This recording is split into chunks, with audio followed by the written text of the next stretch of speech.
প্ৰধানমন্ত্ৰী মুখ্যমন্ত্ৰী শিক্ষামন্ত্ৰী এমএলএ সবকে গালি দিব কাম নাই কিন্তু সেইটো নহয় আমাৰ ল'ৰা ছোৱালী ভাল হোৱা বেয়া হোৱাটো হ'ল আমাৰ অভিভাৱকৰ ওপৰত আমাৰ সৰু ল'ৰা ছোৱালীৰ দায়িত্ব আছে মই সদায় কৈ থাকোঁ ল'ৰা ছোৱালী পৰীক্ষা দিয়া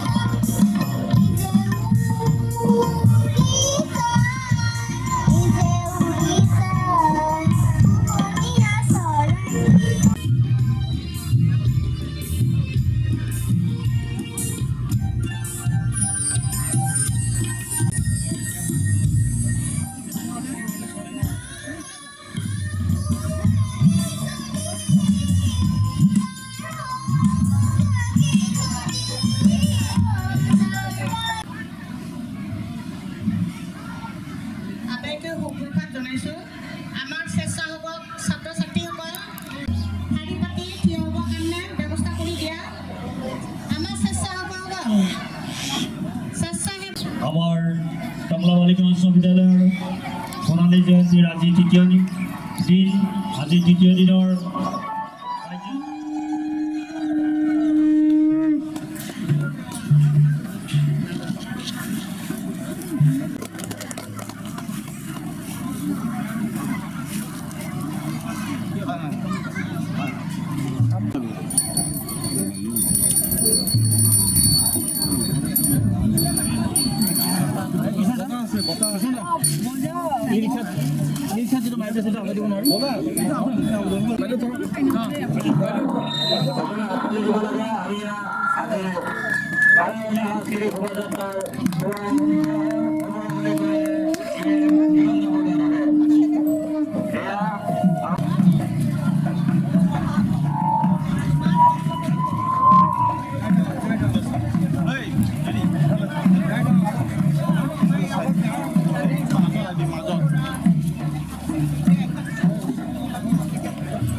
ইয়াৰ লগে লগে আজিৰ আমি মূল দূৰদৰ্শন আনুষ্ঠানিকভাৱে মুকলি কৰা বুলি ঘোষণা কৰোঁ। আমাৰ মুক্তিযোদ্ধা টংকেশ্বৰ আৰু কেশৰী বৰ্ণিতৰ অন্তৰ্দাতা পৰিয়ালবৰ্গক কৃতজ্ঞতা কৰিছোঁ। লগতে তেখেতৰ পৰিয়ালবৰ্গৰ হৈ চৰকাৰ বাইদেউ এগৰাকীক দুআষাৰ ক'বৰ কাৰণে অনুৰোধ জনাওঁ।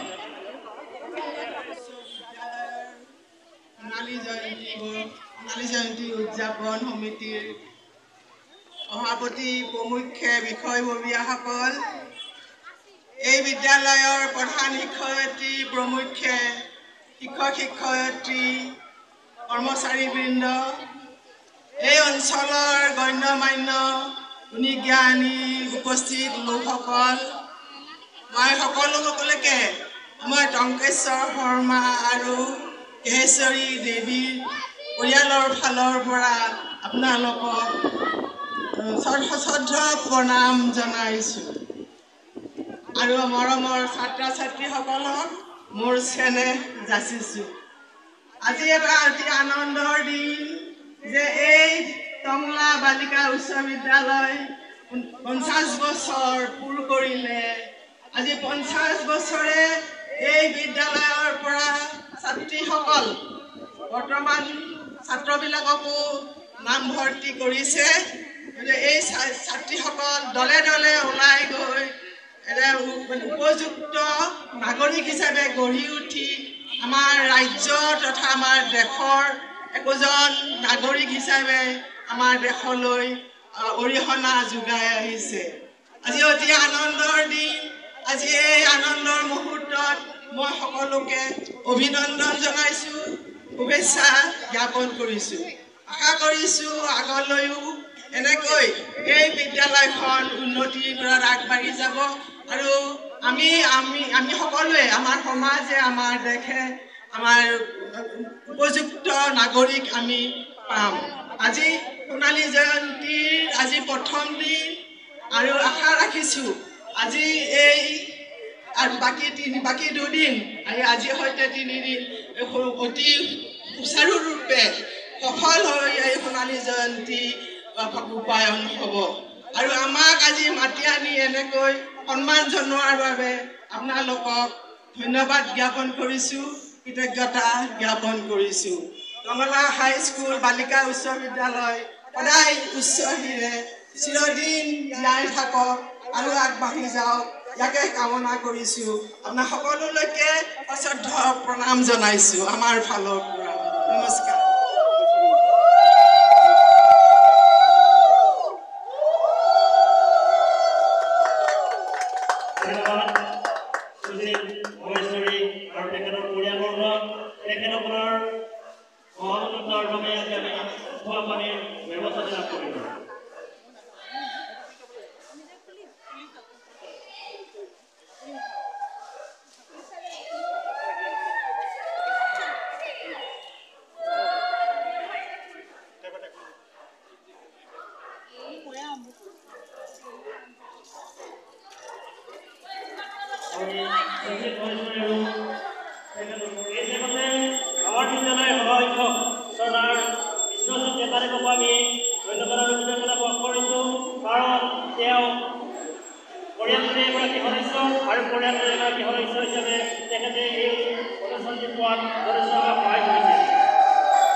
এয়া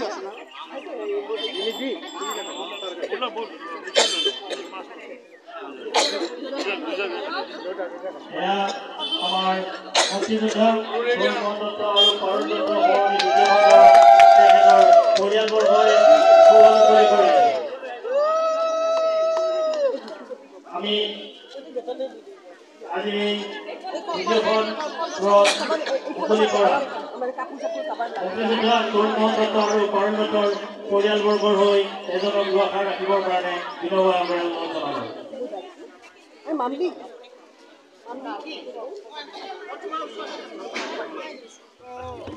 আজি টংলা উচ্চ মাধ্যমিক বিদ্যালয়ৰ বালিকা বিদ্যালয়ৰ সোণালী জ্যোতি অনুষ্ঠান। এই অনুষ্ঠানত আজি সাংস্কৃতিক শোভাযাত্ৰা। মই সাংস্কৃতিক শোভাযাত্ৰা উদ্বোধন কৰিবৰ কাৰণে পাই খুব আনন্দিত হৈছোঁ। 50 বছৰ আগত এই বিদ্যালয়খন প্ৰতিষ্ঠা হৈছিল নাৰী শিক্ষাক উদ্দেশ্য কৰি। সেই সময়ত আমাৰ ছোৱালী সমাজ বা নাৰী সমাজ শিক্ষাৰ পৰা বাহিৰত আছিলে আৰু সেই সময়ত স্বনামধন্য ব্যক্তি আমাৰ প্ৰাক্তন বিধায়ক ৰমেশ চন্দ্ৰ চৌৰীয়াদেৱৰ উদ্যোগত বিশেষ উদ্যোগত এই বিদ্যালয় প্ৰতিষ্ঠা হৈছিল। তেওঁকো আমি স্মৰণ কৰিছোঁ। তেওঁৰ লগত যি সহযোগীসকল আছিল তেওঁলোকৰ প্ৰচেষ্টাত আমাৰ এটা শিক্ষাই টংলাত এটা গতি লৈছিলে আৰু এতিয়া আহি আমি 50 বছৰ অতিক্ৰম কৰিলোঁ। এই 50 বছৰৰ পাছত যাতে আমি অধিক উন্নতমানৰ বিদ্যালয় এইখন গঢ়লৈ দিব পাৰোঁ, সেইটো আমি চৰকাৰৰ ফালত BTC চৰকাৰেই হওক বা অসম চৰকাৰৰ ফালৰ পৰাই আমি যি কৰিব লাগে যিমান চেষ্টা কৰিব আমি কৰি যাম। হয়, যুৱ শৃংখলাটোতো দিনক দিনে বাঢ়ি আছে। আমাৰ কালাইগাঁও টংলাৰ নিচিনা ঠাইত ড্ৰাগছৰ যি প্ৰচলন সেইটো আমি প্ৰত্যক্ষ কৰিছোঁ। আমি নিজেও কিছুমান ঠাইত আমি উচ্ছেদ কৰিছোঁ, ধৰিছোঁ। আৰু যুৱ শৃংখলতাৰ কাৰণটো হ'ল অলপ ঘৰুৱা পৰিৱেশ।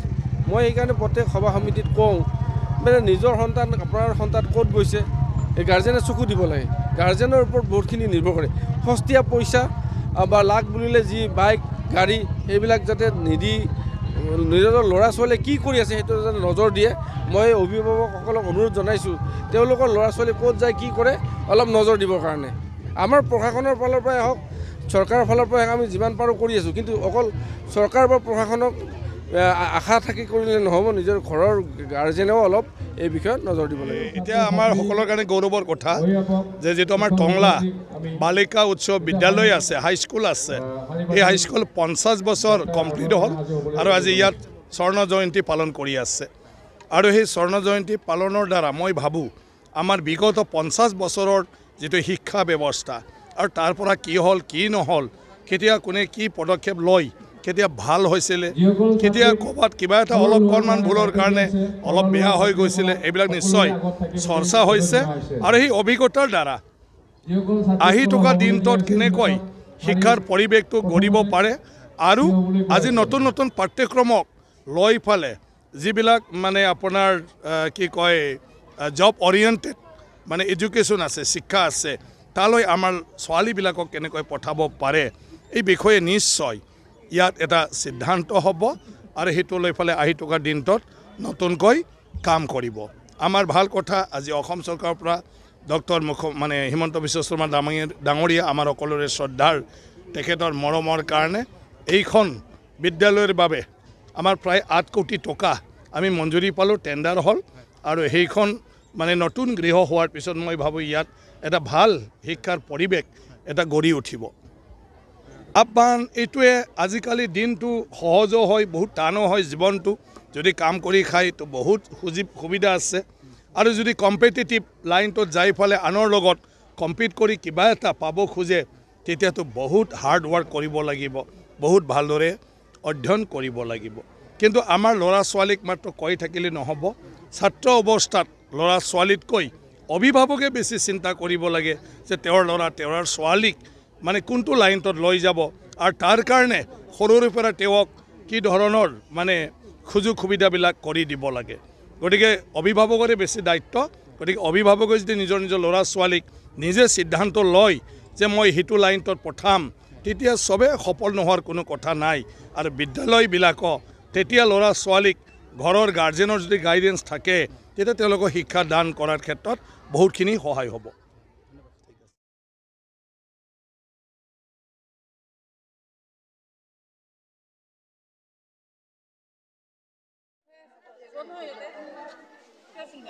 এতিয়া আমাৰ মাতৃবৃন্দ চৰকাৰ গুৰুমতৰি ভৰি ধুৱাই দিব আৰু ভৰি ধুৱাই দি উঠি তেওঁলোকৰ পৰা আশীৰ্বাদ ল'ব।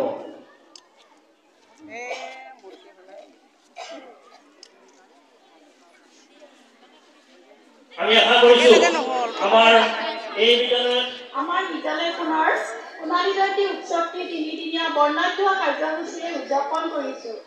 এই সুবৰ্ণ সময়ত আপোনালোকে মুক্তিযোদ্ধা টংকেশ্বৰ শৰ্মা আৰু তেওঁৰ পত্নী কেহেশ্বৰী দেৱীৰ স্মৰণত পৰিয়ালবৰ্গই প্ৰদান কৰা মুখ্য স্থায়ী গ্ৰন্থনে সোণালী স্মৃতিক যুগমীয়া কৰি তুলিব।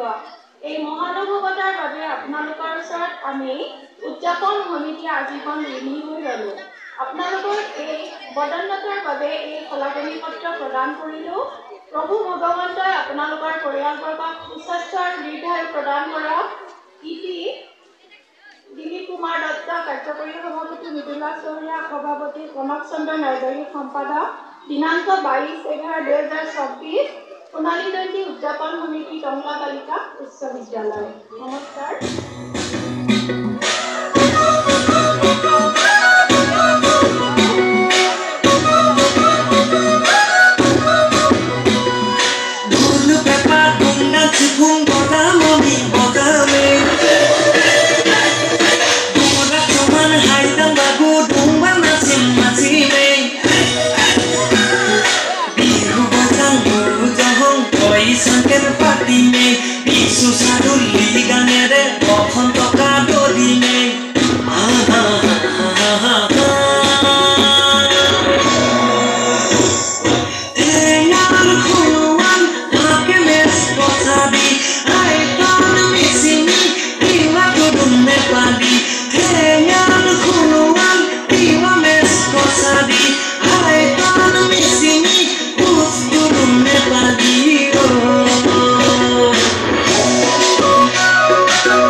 বছৰ মানে আমাৰ এই স্কুলৰ উন্নয়নৰ কাৰণে 7 কোটি টকা এই 7 কোটি টকাৰ সৎ ব্যৱহাৰ হওক সেইখিনিৰে এই অঞ্চলৰ ভিতৰতে আমাৰ স্কুলখন জাকত জিলিকা স্কুল হয় অকল সেয়াই নহয় বাহিৰা চেহেৰাটোৱে নহয় স্কুলৰ বিল্ডিংবিলাক অতি ধুনীয়া হ'লেই নহয় আমাৰ ভিতৰীয়া যিটো শিক্ষাৰ ক্ষেত্ৰতো বহুত উন্নত হ'ব লাগিব সকলো গতিকে মই কামনা কৰিছোঁ আমাৰ এই বিদ্যালয়ৰ ছাত্ৰীসকলৰ যাতে বিভিন্ন ধৰণৰ ক্ষেত্ৰত তেওঁলোকৰ প্ৰগতি হয় তেওঁলোকৰ ভাল ধৰণে নাম কৰিব পাৰে সমাজত মানুহ হিচাপে চিনাকি দিব পাৰে তাকে মই কামনা কৰিছোঁ আৰু এইখিনিকে কৈ মই মোৰ বক্তব্য সামৰণি মাৰিলোঁ অৱশ্যে তাৰ আগতে মই কওঁ মোৰ কাৰ্যকাল মই এডমিশ্যন হিচাপে